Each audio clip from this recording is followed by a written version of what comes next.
अच्छे स्वास्थ्य के लिए प्रसन्न रहें और प्रसन्नचित्त लोगों के आसपास रहें। जो निराशा के गर्त में डूबे हुए हैं, नकारात्मक जिनके विचार हैं, जो हताश हैं, परेशान हैं, व्यथित हैं, जब देखो तो मुंह लटकाए रहते हैं, ऐसे लोगों से किनारा कीजिए। समाज में, परिवार में, मित्र मंडली में भी ऐसे लोग होते हैं, उनका स्वभाव होता है, उन्हें कुछ भी कर दो, रबड़ी पूड़ी खिलाओ या कहीं कुछ भी कर दो, वो मुंह लटकाए ही रहेंगे। ऐसे लोगों से दूरी बनानी है यदि स्वास्थ्य को अच्छा बनाना चाहते हो। शास्त्र कहता है प्रसन्नात्मेन्द्रिय मना स्वस्थेति विधीयते। जो आत्मा इंद्रिय मन से प्रसन्न है वही स्वस्थ है। तो प्रसन्न मन लोगों के आसपास रहोगे। कुछ लोग ऐसे होते हैं जो मजदूरी करेगा, श्रमिक है, जो मजदूरी करता है कृषिकार्य में, जिसके पास जैसे तैसे 2 वक्त की रोटी खाता है, वो प्रसन्न रहता है, स्वयं खुश रहता है, दूसरों को खुश रखने की प्रयास करता है, उसके आसपास वातावरण में उमंग उल्लास दिखाई देता है। तो खुश रहने वालों का साथ करें। और ये भी खुश रहने का मतलब उच्छृंखलता नहीं है। यहाँ पर प्रसन्नता का मतलब ये नहीं कोई कहीं पर भी किसी कोई टीका टिप्पणी कर रहा है। स्वस्थ मनोरंजन की बात हो रही है। जो मर्यादित आचरण करने वाले व्यक्ति हैं उनके साथ में प्रसन्नता होती है। तो शास्त्र सम्मत जिनका चिंतन है उनकी प्रसन्नता होती है। खुराफाती लोग हैं उनके साथ में प्रसन्न है, नशा पानी कर रहे हैं, हे कर रहे हैं, वो प्रसन्नता नहीं है। प्रसन्नता की यहाँ पर मर्यादा है, ये विशेष बात है। इसका ध्यान रखेंगे तो शरीर अच्छा होगा। अगर मन मलिन हो गया, मन प्रसन्न नहीं है, तो पूरा शरीर प्रभावित हो जाता है। शरीर मन का अटूट संबंध है। तो प्रसन्नता के लिए वैसे तो नियमित व्यायाम करें, अपनी दिनचर्या नियमित कीजिए, कभी उसमें परिवर्तन कीजिए। ये अपना आहार विहार ठीक रखिए, और जहाँ जिस कार्य क्षेत्र में काम कर रहे हैं वहाँ पर भी ऐसे लोगों को रखिए जिससे मन प्रसन्न रहे।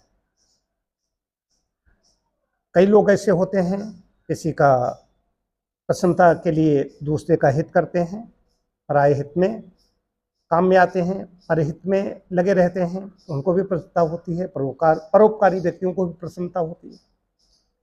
तो प्रसन्नता एक तो अंदर से होती है, लेकिन एक ऐसा कोई व्यक्ति है, जैसे कई बार ऐसा होता है, ऐसी परिस्थितियाँ आती हैं, हमारे जो स्वजन हैं, परिजन हैं, बंधु बांधव हैं, रिश्ते में कोई है, कोई विपरीत परिस्थिति आ गई तो स्वाभाविक है, हर व्यक्ति प्रसन्न नहीं रह सकता।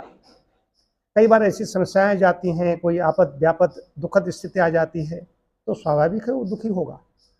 तो वहाँ पर उसका दुख बांटने में वो भी दुखी होंगे, हम भी दुखी होंगे, तो उसमें भी एक अंदर से उसके दुख बांटने में भी आनंद मिलता है। देखिए ये नहीं कि वो दुखी है तो हम हे करने लगे।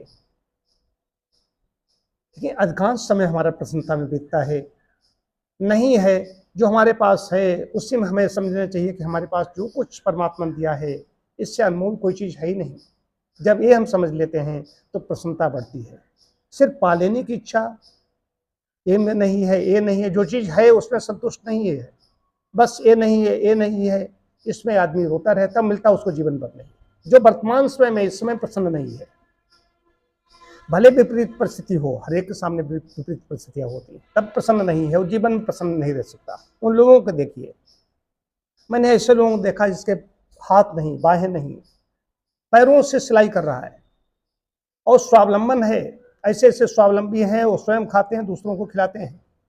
और वैसे के भी लोग हैं जो फिट हैं, पढ़े लिखे हैं, कोई बाल बढ़ा रहा है ऐसे के, वो सरकार की एकादशा तरह ही कर रहा है। क्या मूर्खता है।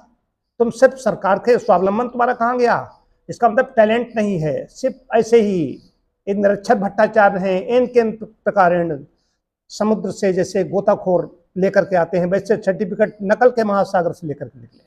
अगर टैलेंट होता तो ऐसी हरकतें नहीं करते।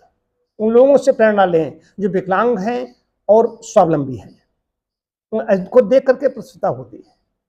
तो जो आशावादिता है जहाँ पर, वहाँ पर प्रसन्नता है, और जहाँ पर निराशा है वहाँ पर दुख है। तो निराश के बादल हमारे आसपास नहीं होने चाहिए, इसका विशेष ध्यान रखना है।